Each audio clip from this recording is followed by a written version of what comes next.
So the intervention that I chose to study is this intervention called responsive classroom, and I'm going to describe it a little bit.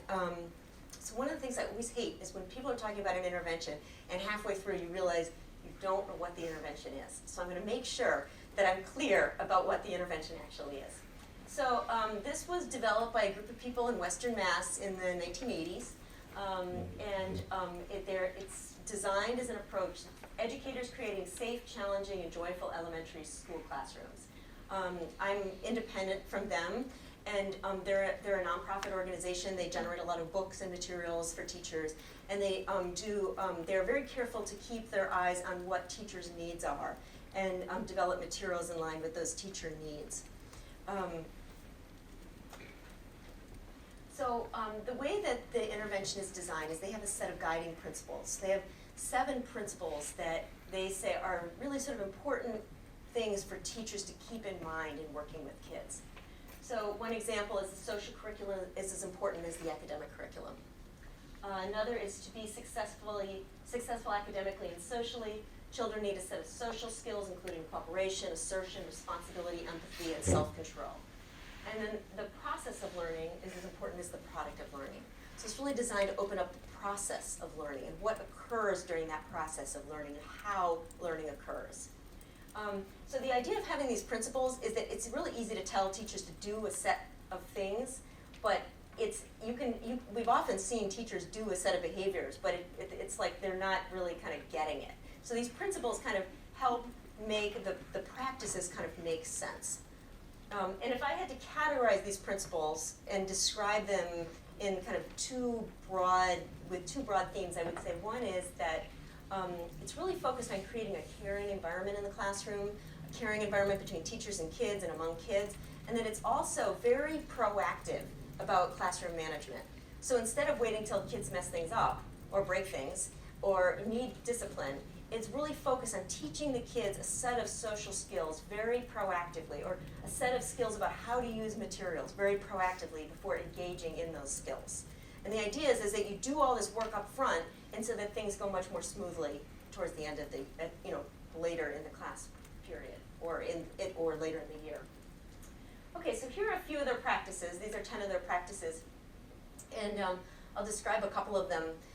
One of the ones that's the most common, but also commonly misused, I should point out, is the sort of the morning meeting. So every classroom starts with a morning meeting. Morning meetings are usually about 20 minutes, and the kids come in the morning, and there's a sign and a chart, and they can respond to the little note on the chart, and then the chart is interactive, and then they write something on the chart about the day. And the idea of that chart is to kind of engage them in learning, give them a little bit like, oh yeah, I remember you're at school, and it's a little bit of routine to it, but something to just help them make the transition between home and school.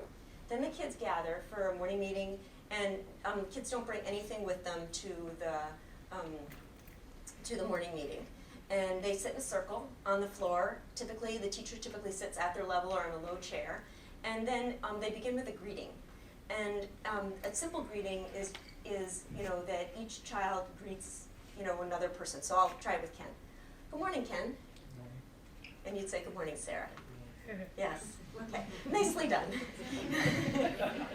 We'll keep working on that, right? Yes. And so the easy greeting is you just go around the room like that, where I would say good morning to Ken would say good morning to me, and then you go around like that. And then the greetings can be much more interesting. So maybe a month, a few days into a classroom, the teachers will teach these train greetings where you get in, you create like a train, and then you greet the people as they come around the train. And there's the handshake greeting where they'll greet, everyone will greet each other, with the Mr. and Mrs. and the kid's last name, and they'll do a handshake greeting. They'll start with a handshake greeting, like good morning, Ken, and then and then they'll go to like the last name, like good morning, Mr. I'm forgetting your last name, Mr. Shores, and so they'll go to that kind of greeting.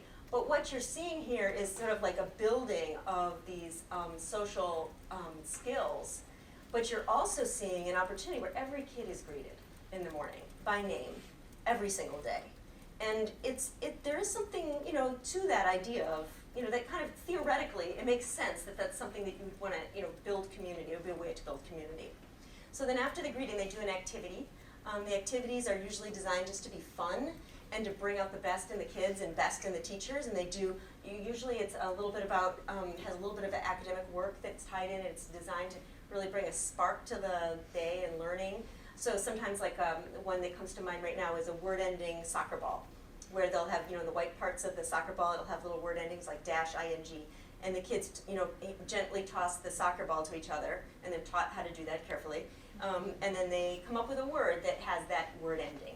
And it's just fun, and it's playful, and the kids enjoy it, and they laugh when the ball falls. There's all these different kinds of activities. They usually take about 5 minutes, and they're, the kids usually find them fun. And then the next part is sharing, and the sharing is what's called short and clear share, not breakfast to bed share. And a couple kids will volunteer in the morning to share, and they will say something very short about something that's happened. It's often related to the learning that they did. It's cued specifically by the teacher on that chart, and then it's often related to the learning, and then after the child says this, the child says, "I'm ready for questions and comments." And the kids are taught how to make comments that aren't about them. Because you can picture, so Johnny gets up there and says, "I have new shoes," and every kid wants to say, "I have new shoes too." But that's talking about them.